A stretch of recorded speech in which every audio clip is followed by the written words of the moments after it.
Chicago, right? The thing with Yeah. Nicole Kidman. Go Like, Chicago. is that a thing that has to happen now? You got to like sit there, shirtless for like 45 seconds for people to consider you for awards. Is that something that has to go on as a black actress, a heavy set black actress at that? In your opinion? I don't think not necessarily, but it's like this.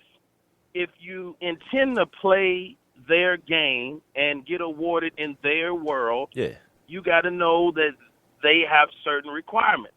And so that thing changes from year to year. And so you're going to, the stuff that gets the Oscar, first of all, it's never comedy. Comedies just don't get Oscars. It's always some out-the-box way, whether black or white. But in terms of African Americans and the awards they get, I mean, it's one of those situations where, I mean, if you intend to play their game, you know what? Give me an NAACP Image Award. I'll take that.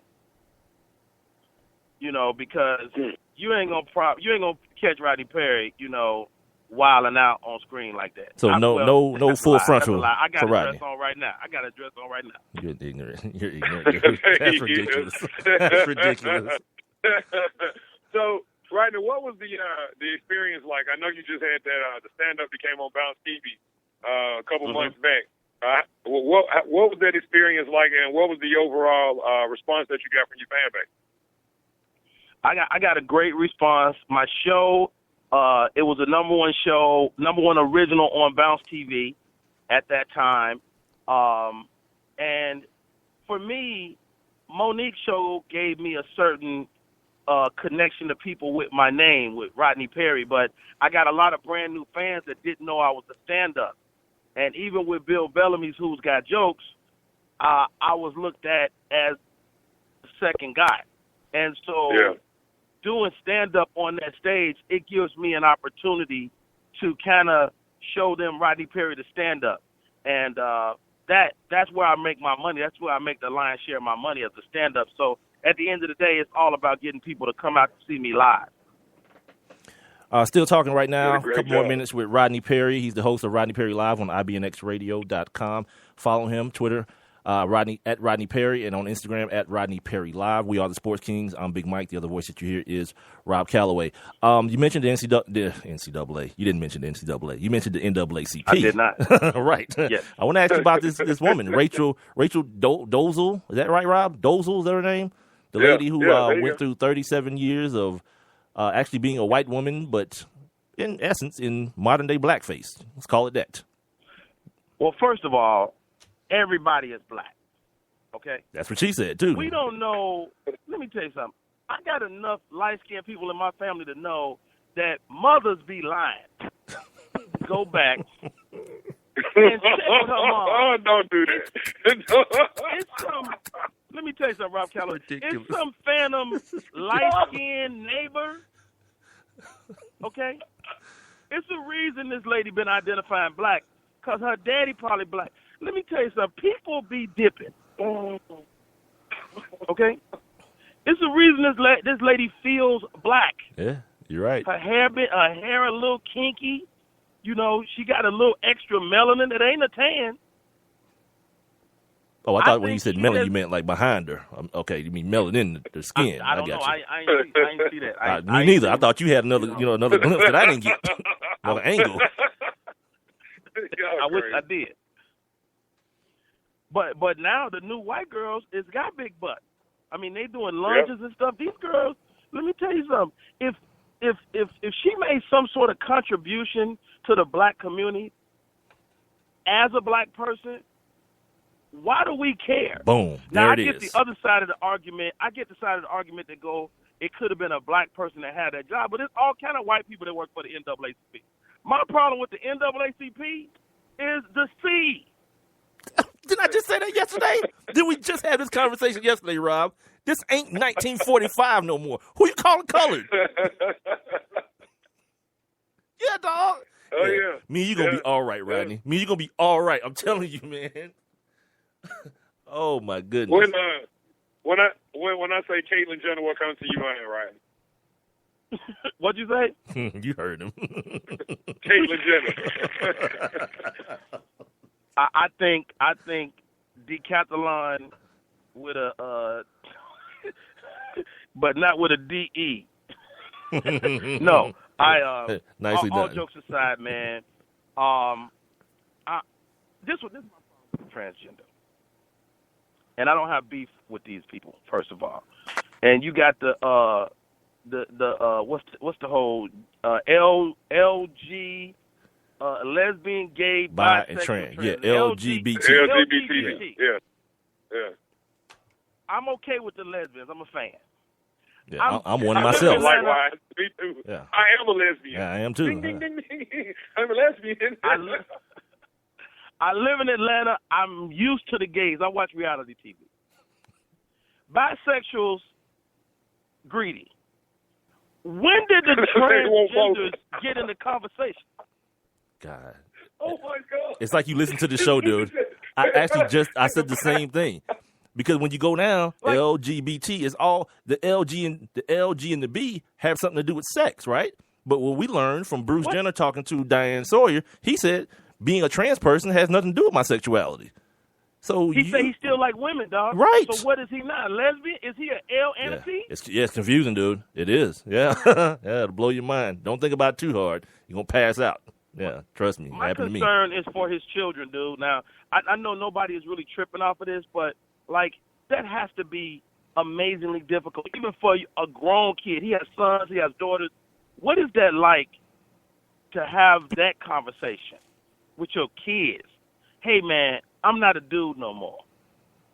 Yeah, his one of his sons talked about it in the interview. He was like, it was weird because, it is weird because usually when he calls his pops, they pick up the phone. It's like, what's going on, big guy? What's going on, big guy? He's like, but now my pops is going to be a woman. I don't think I would call a woman big guy, So yeah, there's some adjusting that's gonna have to be done, with everyone involved. But my personal feeling on it is like, man, whatever make you happy, If that ain't what's making the price of gas going up, I don't really care. Do you? You know what I mean?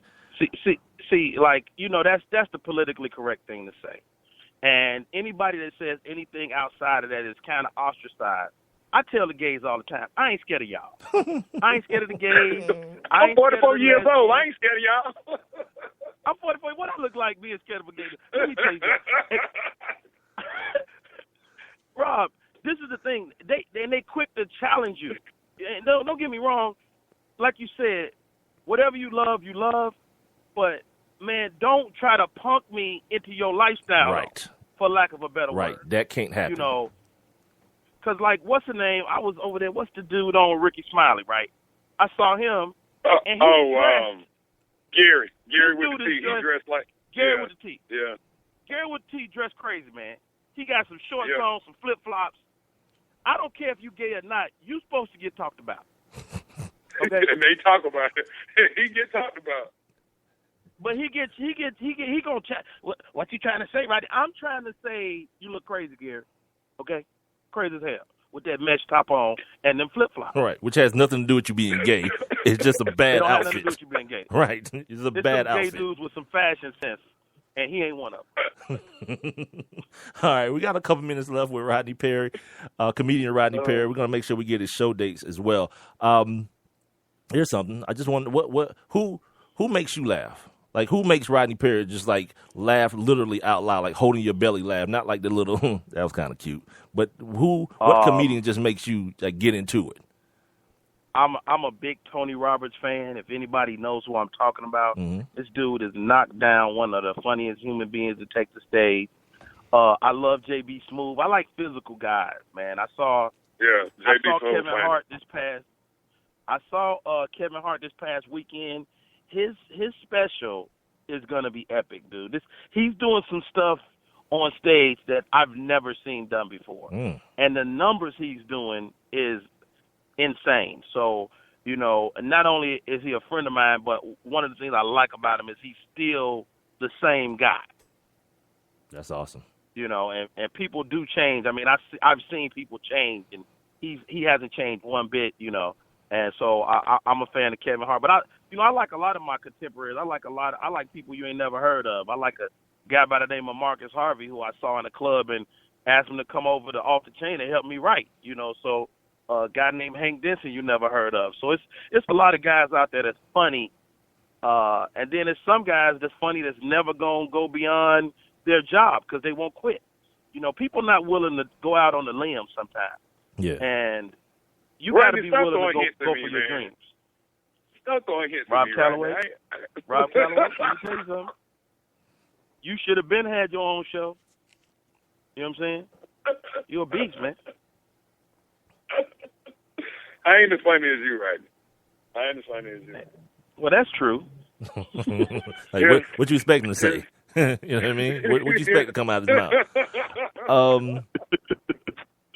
What was I about to say? Oh, this is the last thing from me. We got about 5 minutes left, but this is the last thing from me. Okay. You talk about the guys that no one knows about. That was going to be one of my other questions to kind of introduce me to some guys that we don't know about yet. But it seems like white America. It feels like they believe people are born when they realize them. Like Jamie Foxx didn't exist until Ray. But meanwhile, I remember seeing The Foxhole in 1993 on HBO. One of the funniest things I've ever seen in life. Guys like Bernie Mac and guys like Mike Epps. Like white America feels like these dudes just like pop. They just were born yesterday and became, stars. How do you said you're on the cusp. Like, how do you get there? Like, how do you get from? I remember seeing Mike Epps on Def Comedy Jam, joining some dude that had a cowboy hat on and some tennis shoes, and then he moved from that. And to now, Mike Epps, he has one of the best shows on Stars. That Survivor's Remorse show. Survivor's Remorse. Yeah, that's LeBron James' show. Yeah, I caught it kind of late, but I like it. It's awesome, dude. Yeah. But how does Rodney Perry get there? Like, what's the process like that you're going through right now to get to where those guys are? It's movies and television, man. I mean, we can't even blame it on white America. It's us. Like, our people don't go see you in numbers unless we know you. And so if you're not on television and or film, then you're going to be behind the 8 ball. And that's just just what it is. So to break out, you need television and or film. I've had, my share of television, but you need that breakout role in the film, man. And that's when people take you serious. You got to think Kevin Hart wasn't Kevin Hart until what? Until Ride Along does $100 million. Right. This dude was in Soul Plane. That elevated this guy to a whole nother level. Now you're doing. Now that enables you the following year to do what? To do 500,000 tickets in a week. So the separation is television and film in general. Now, Monique told me this story when she was on the Oscar run, right? She said a reporter asked her, she's like, you got all this success now because of pressure. How does it feel to be mainstream? And she stepped back. She said, well, I've been doing this for quite some time. I got a great audience of people that love me. She said, so let me ask you, how does it feel to be in my stream? And that's essentially the way we have to approach it. You have to be thankful for where you are and your fan base, because when you add to that fan base, that's when you take it to the next level. So it's not that we don't want our Caucasian brothers to check us out, but we need to solidify ourselves in our own community. And you make enough noise, they're going to look because they nosy. Right. Absolutely. Absolutely. Well, on a lighter note, before we let you go, brothers, all three of us, we all cook, right? And so me and you have talked right now, and I've never gotten Mike's opinion on this, but I'm glad I had you on the air right now. All right, Mike. So me and Rodney had this thing about the thigh, the chicken thigh, being like the most underrated piece of chicken. Yeah, that's where all the flavor is. Seriously, that's the most flavorful piece of meat. Rodney made a gourmet meal out of a chicken thigh last week. So you're in agreement, right, Mike? Yeah, that's where the flavor, because the thigh has more fat in it, so you can get more flavor into it, and it won't dry out. Like a breast, if you don't do it right, it's going to dry out on you. Yeah, absolutely. Well, I look like some type of communist. With the thigh, you just got more margin for error. Yeah. Like you said, you can mess up a breast, you can burn a wing, but that thigh, you can really, if you throw a little bit of Larry's on the thigh, you good. Yeah. It's like the J-Lo of chicken parts. It's just going to last forever. You feel me? Yeah. It's like it's going to always be good forever, dude. You're going to look at it and like, damn, that thigh still look good. Yeah. Anyway, he's Rodney Perry. He's the host of Rodney Perry Live on IBNXradio.com. On Twitter, he's at Rodney Perry. On Instagram,